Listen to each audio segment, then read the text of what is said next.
நீங்கள் பார்த்துக் கொண்டிருப்பது உங்கள் விஜய். இவர்கள் அனைவரும் தங்கள் கூற்றை ஏற்க இது காரணமாகலாம்.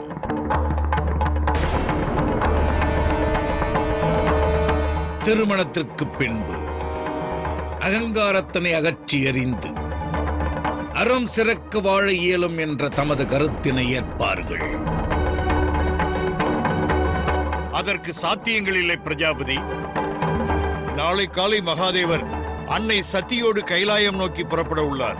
எனினும் தமது வேள்வியோ அதற்கு பின்புதானே துவங்கும். சற்று பொறுமையாக இருங்கள்.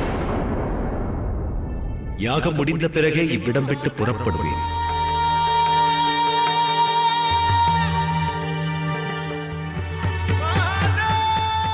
இவ்விவாகம் இரு சாஸ்திரங்களை கொண்டு நடந்தது. அதிலுள்ள வேறுபாடுகளை களைந்தறிய வேண்டாமா?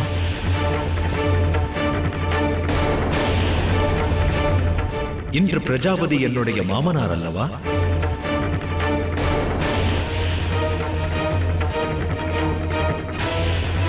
யாகத்தில் நான் பங்கேற்பதால் எனது மாமனாருக்கு ஏதேனும் அனுகூலம் ஏற்படும் என்றால் அப்பணியை நான் என் பாக்கியமாக கருதுவேன்.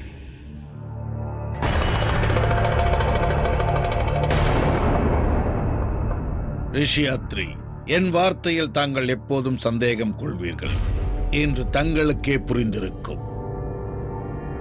நான் மகாதேவரை இங்கு அழைத்தேனா? இல்லை. மகாதேவரே இந்த யாகத்தில் பங்கேற்க விருப்பம் தெரிவித்திருக்கிறார். இன்று அவர் என் மாப்பிள்ளை. அவர் விருப்பத்தை நிறைவேற்றாமல் இருப்பது தவறல்லவா?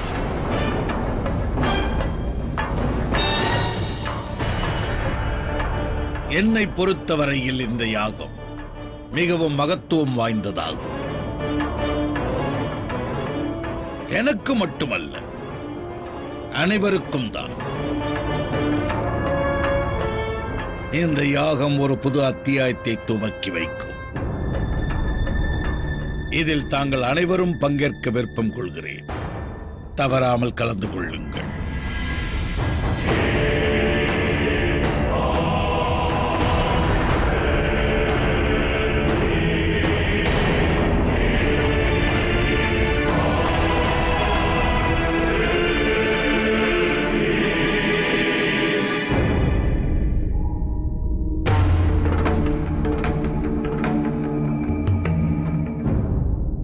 இல்லை சுவாமி, நான் பயம் கொண்டிருக்கிறேன். இதையெல்லாம் தாம் ஒருவேளை மகாதேவரை அவமதிப்பதற்காக செய்கிறீர்களா? என் இல்லத்தை சேர்ந்தவர்கள் என் உள்ளத்தை என்று புரிந்து கொள்வார்களோ தெரியவில்லை.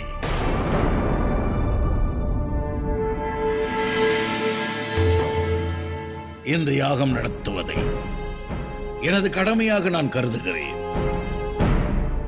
சிவனை அதில் பங்கேற்க நான் அழைக்கவில்லையே. ஆனால் யாகத்தில் தான் பங்கேற்பதாக அவராகவே விருப்பம் தெரிவித்தார்.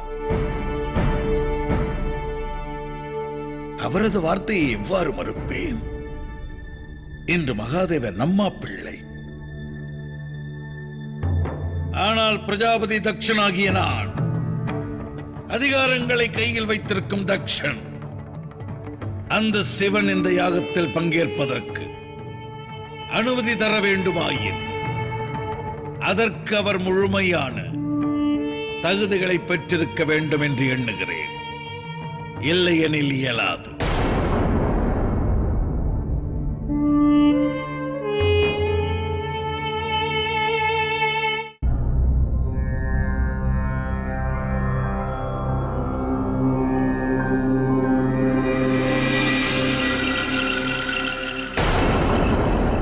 இல்லை,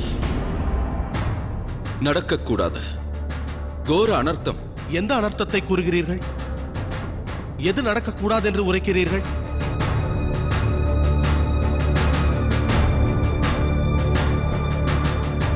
கிரக நிலைகள் சிலவற்றை எனக்கு உணர்த்துகிறது. இன்று வரை அது தவறானதில்லை. தகுந்த நடவடிக்கை எடுக்கவில்லை எனில் நேரவிருக்கும் அனர்த்தத்தை தடுக்க இயலாது. இதனுடைய விளைவு விபரீதமாகும். பிரஜாபதி தக்ஷனுடைய சாம்ராஜ்யம் அழியவும் வாய்ப்புண்டு. என்ன? இந்த கிரகங்கள் என்ன நேரும் என்று உரைக்கிறது? தயை கூர்ந்து தாமதை எடுத்துரையுங்கள். இதில் சங்கடப்பட என்ன இருக்கிறது? அவர் வைராக்கியம் கொண்டவர். யாக நியதிகளை எல்லாம் அவர் ஏற்பவர் அல்ல. அவருடைய எண்ணங்கள் அனைத்தும் நம் தந்தையின் நியதிகளுக்கெல்லாம் புறம்பானதாகும். பயமாக இருக்கின்றது. நடக்கவிருக்கும் யாகத்தில் என்னவர் நம் தந்தையால் அவமதிக்கப்பட்டு விட்டார். ஆனால் இந்த யாகத்தில் பங்கேற்க வேண்டும் என்று அவராகத்தானே விருப்பம் தெரிவித்தார். அவ்வாறு இருக்க நீ ஏன் பயம் கொள்ள வேண்டும்? நம்முடைய சாஸ்திரங்களையும் நமது நியதிகளையும் புரிந்து கொள்ள இது அவருக்கு கிடைத்த வாய்ப்பல்லவா? ஒருவேளை அவர் இதன் மூலமாக நமது தந்தையால் ஸ்தாபிக்கப்பட்ட நியதிகளை பின்பற்றலாம் அல்லவா? தனது வைராக்கியத்தை விட்டொழிக்கலாம். அது சரி சதி, வைராக்கியம் கொண்ட அவரோடு உன் வாழ்வு நிம்மதி பெறும் என்று உனக்கு தோன்றுகிறதா? அவரின் பூதகணங்களை எல்லாம் நீ கண்டிருக்கிறாய் அல்லவா? அவை அனைத்தும் அவரிடத்தில் வாழ்கிறதல்லவா?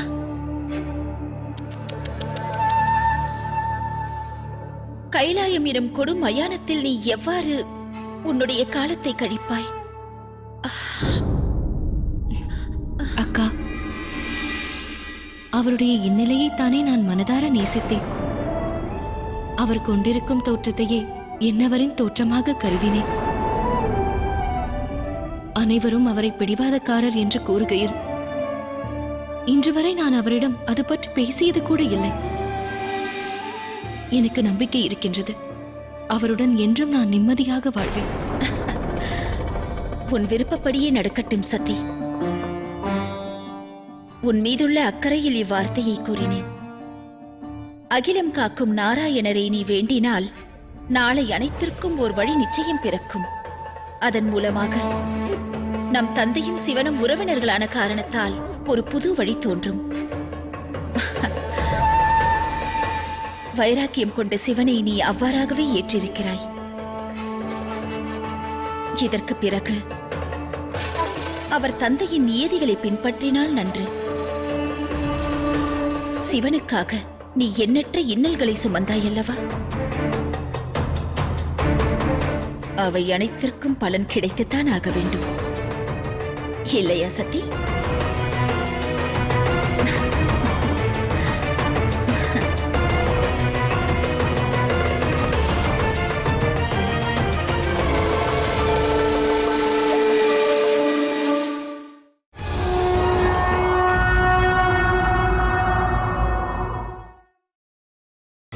நீங்கள் பார்த்துக் கொண்டிருப்பது உங்கள் விஜய்.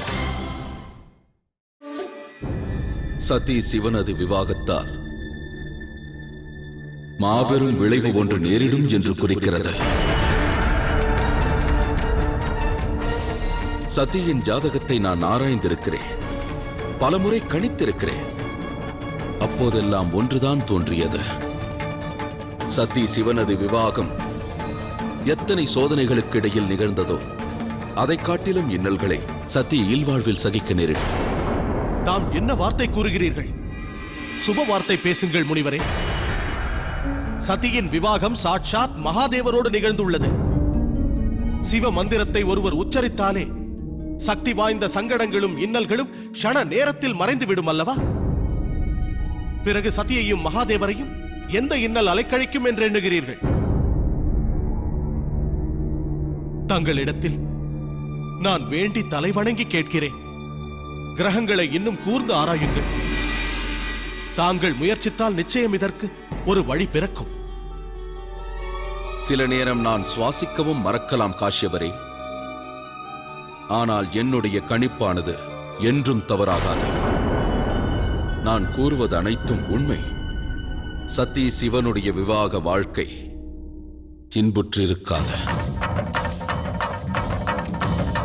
அப்படியென்றால் அகிலத்திற்கு இதைவிட ஒரு தீங்கு நேரிட தேவையில்லை. கிரகங்களின் மாறுதல் இன்னும் அதிக தீங்கைத்தான் உணர்த்துகிறது. இதைக் காட்டிலும் தீங்கா? அது என்ன முனிவரே?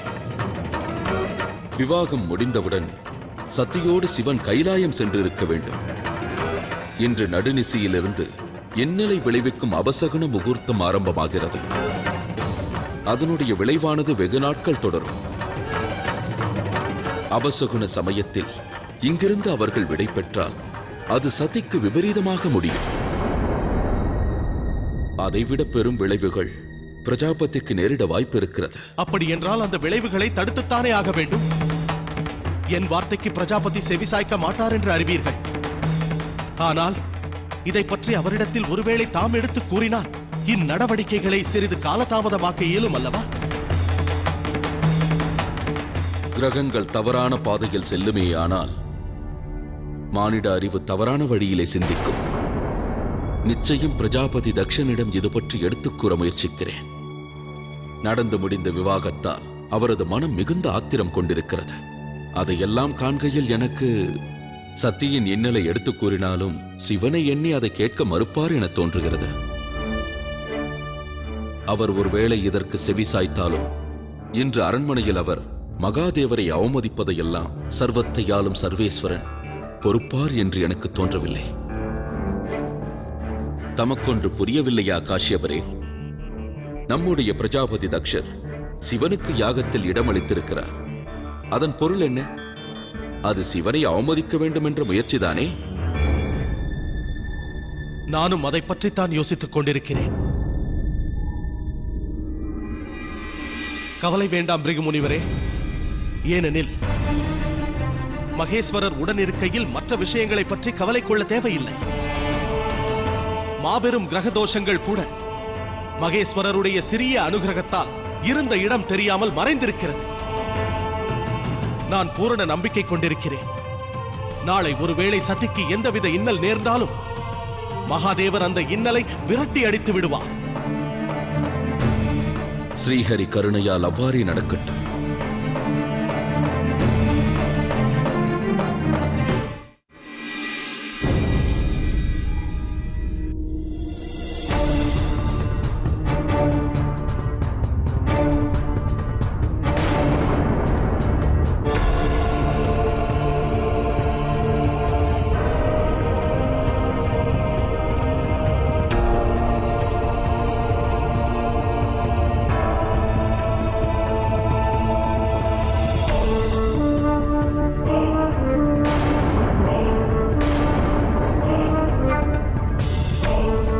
எதிர்பார்த்ததே நடந்திருக்கிறது. யாகத்தில் பங்கேற்க சிவன் வரவில்லை.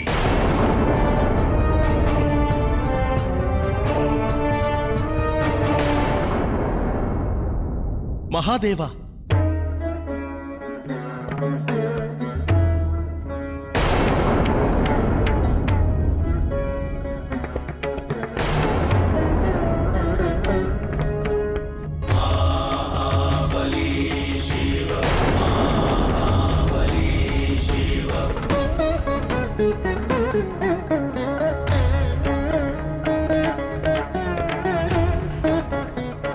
சற்று பொறுங்கள்.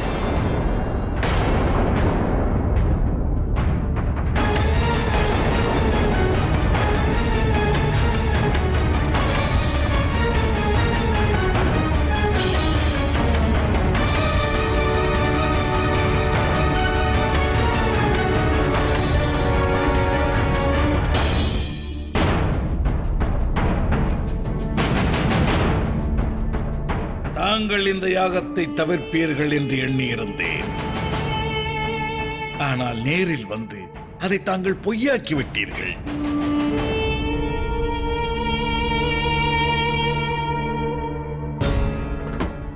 வருகை தந்தது உண்மைதான் பிரஜாபதி. ஆனால் இன்னும் பங்கேற்கவில்லையே. ஏனெனில் அதற்கு தம்முடைய அனுமதி தேவையல்லவா?